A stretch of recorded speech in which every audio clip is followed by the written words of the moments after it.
Every human being has one common question. Where did we come from? Where do we come from? It's a profound human question. From the beginning, we humans have seemed so different from the rest of the animal world. Then came Darwin. He concluded that human beings, like all living creatures, evolved through natural selection, but he didn't have the human fossils to support his ideas. Now, from a remote African desert, buried for more than 4 million years, comes the fossil evidence Darwin could only have dreamed of.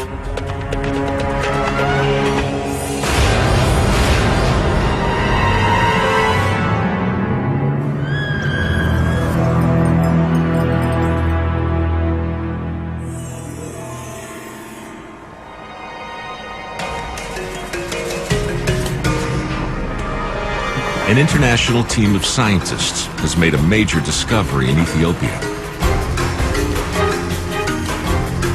We have recovered a partial skeleton dating to 4.4 million years ago.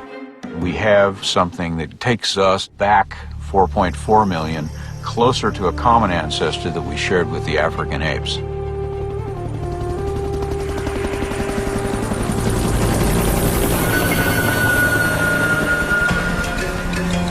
Tim White is part of the Middle Awash research team.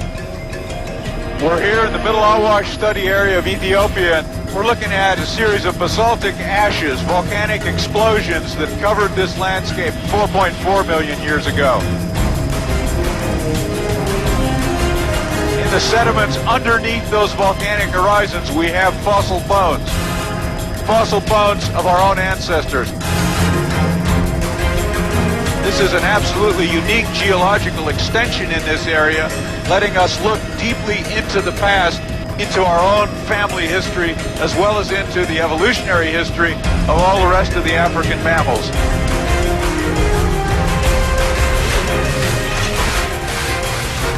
The Middle Awash Research Project is looking for ancient human ancestors in Ethiopia's rugged Badlands.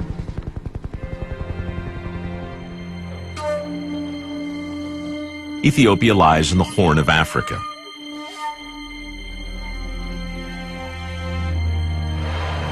It's a place of towering highlands, scorching deserts, and vast lakes.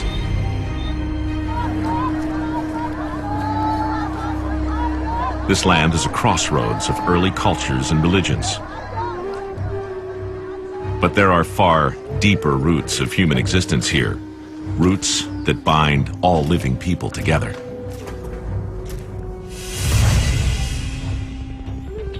Hadar, in northeastern Ethiopia, was the site of an historic fossil discovery in 1974.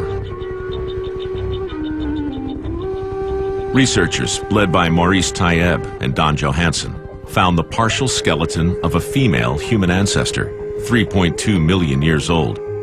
The find captured public imagination around the world. Scientists named the new species Australopithecus afarensis and nicknamed the skeleton Lucy.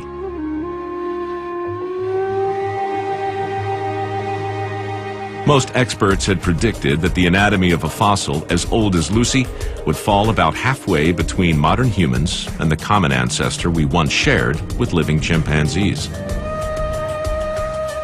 But that prediction collapsed when the Lucy skeleton was analyzed at the Cleveland Museum of Natural History. Ourselves as paleontologists, because here we... Tim White worked with Johansson to interpret the fossils along with Owen Lovejoy, a leading human anatomist.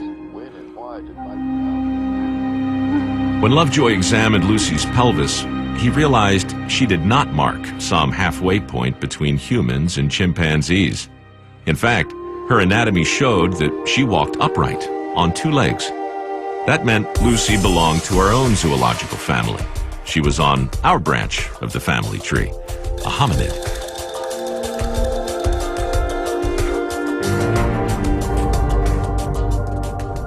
What I had thought was a transitional fossil was in fact something that had been bipedal for a very long period of time, and as a consequence didn't really answer the question that we needed to answer, which is when and why did bipedality actually first evolve? Even at 3.2 million years old, Lucy was already too human to answer a fundamental question. Why do we humans walk so differently from all other mammals? To find the answer, scientists realized they'd have to find even earlier fossils. In 1981, legendary archaeologist Desmond Clark assembled a new research team.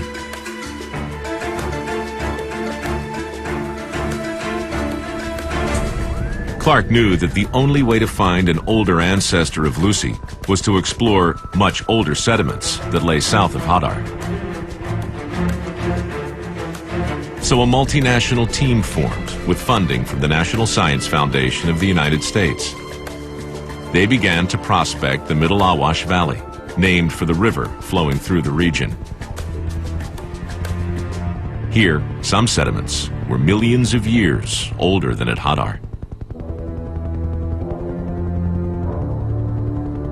For 3 field seasons, Middle Awash scientists searched east of the river, working in the sweltering heat.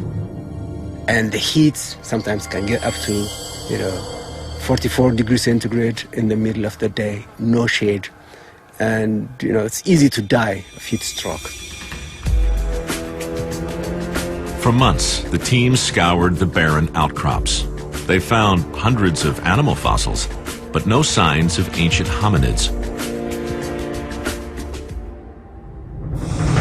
Around the same time, tensions between local tribes began to heat up.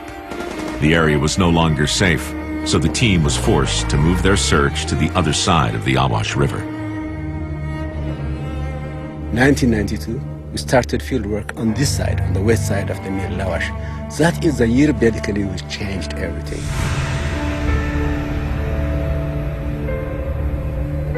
On December 17th, the desert gave up an ancient secret near the small Afar village of Aramis.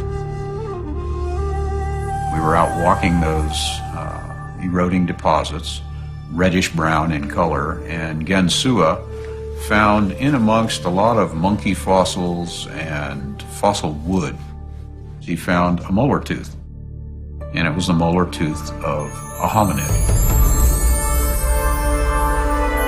This single fossil tooth marked the beginning of a series of discoveries that would forever change the way we think about our place in nature. 2 days later, Ethiopian collector Alamayu Asfal discovered a child's jaw with its baby molar still attached. Another major find. Both Gen and I looked at that molar and said, wow, we are looking at something very new here. We knew we had something really exciting and important, so we decided to do another field season to see what else we could find in those sediments at Aramis. The next season, the Middle Awash team began what's called a 100% collection. Like a forensics unit at a crime scene, they combed every square inch of the blistering desert search area.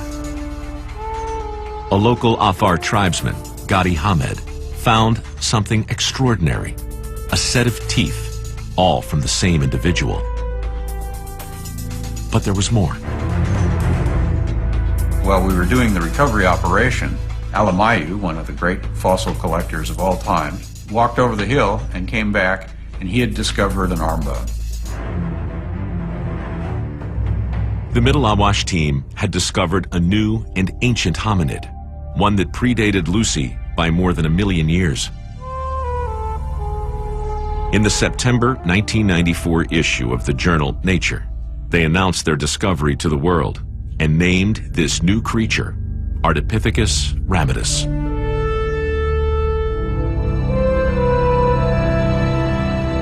When we first announced in Nature in '94, a lot of people said, well, do you think you're going to find something as complete as Lucy? And I said, no, I really don't think so.